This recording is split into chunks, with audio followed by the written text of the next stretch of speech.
Bonjour, shalom, salam alaikum, Kuyedag, hello, que le Seigneur vous bénisse, vous tous. Voilà, c'était juste pour vous dire, bonne année 2020. Nous sommes dans une nouvelle année que le Seigneur vient de nous donner. Il nous a permis d'être là, il nous a permis d'être vivants. Ce n'est pas pour passer du temps, mais c'est perdre notre temps ou le gaspiller, mais c'est plutôt pour que nous puissions accomplir quelque chose. Et nous, les enfants de Dieu, nous ne sommes pas seulement là pour souhaiter, mais nous avons un devoir devant Dieu. Je vais vous dire quel est ce devoir. Nous allons lire un texte dans la Bible, dans 1 Timothée au chapitre 2. À partir du verset 1, nous lisons au nom de Jésus-Christ. « J'exhorte donc avant toute chose à faire des prières, des supplications, des requêtes, des actions de grâce pour tous les hommes, pour le roi et pour tous ceux qui sont élevés en dignité, afin que nous menions une vie paisible et tranquille en toute piété et honnêteté. Cela est bon et agréable devant Dieu notre Sauveur, qui veut que tous les hommes soient sauvés et parviennent à la connaissance de la vérité. Car il y a un seul Dieu et aussi un seul médiateur entre Dieu et les hommes, Jésus-Christ, homme. » Voilà, nous ne faisons pas seulement de vœux, nous ne présentons pas seulement de vœux, de souhaits, mais nous faisons au même moment une prière en faveur de notre roi, le roi de Belge, et de toute sa famille, et de tous les responsables, les autorités, selon les fonctions qui vous sont assignées. Nous disons cette année, c'est l'année d'accélération pour tous les programmes qui devaient être accomplis et achevés les années passées et qui n'ont pas pu avoir été accomplis. Que cette année, ça soit l'année d'accélération, que nous puissions nous retrouver en avance par rapport à ce qui doit être accompli.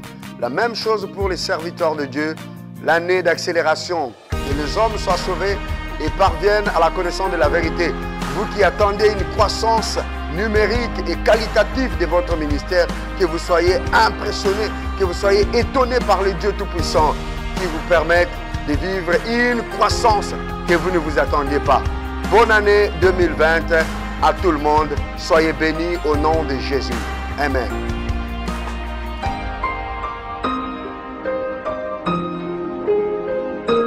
Lorsqu'on parle de l'accélération spirituelle, c'est comme si c'est une terminologie de certains extravagants serviteurs de Dieu. Et pourtant, cette réalité est bel et bien dans la Bible. Il y a l'accélération spirituelle dans l'histoire d'Élie, lorsqu'il a prié pour que la pluie tombe. Nous pouvons trouver les textes dans 1 Roi chapitre 18, le verset 45 et 46.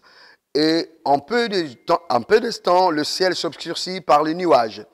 Les vents s'établissent et il y eut une forte pluie. Akab monta sur son char et partit pour Jezreel. Et la main de l'Éternel fut sur Élie, qui se saignit les reins et courut devant Akab jusqu'à l'entrée de Jezreel. Voici un homme qui court plus vite que le cheval. Voici un homme qui va plus vite que le cheval parce que la main de l'Éternel était sur lui.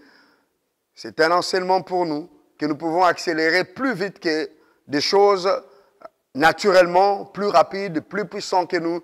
Nous pouvons achever le travail plus vite que ce qui a été prévu, comme Néhémie, il a reconstruit la muraille en peu de 3 mois. En moins de 3 mois, il a pu reconstruire toute la muraille de Jérusalem. Il y avait de l'accélération malgré l'opposition. Donc ce phénomène est biblique et l'Éternel lui-même promet à plusieurs reprises, à plusieurs passages dans la Bible, à son peuple, que moi l'Éternel, j'ai atterré ces choses. Frères et sœurs, chers serviteurs de Dieu, le responsable, selon votre dignité, ma prière pour nous, cette année 2020, c'est que nous puissions connaître une accélération divine pour les bons plans que le Seigneur a pour nous tous, pour son peuple. Shalom, salam alaikum, hudag, bonjour, que le Seigneur vous bénisse, mwiriwe, jambo, mbote nabino. Merci beaucoup.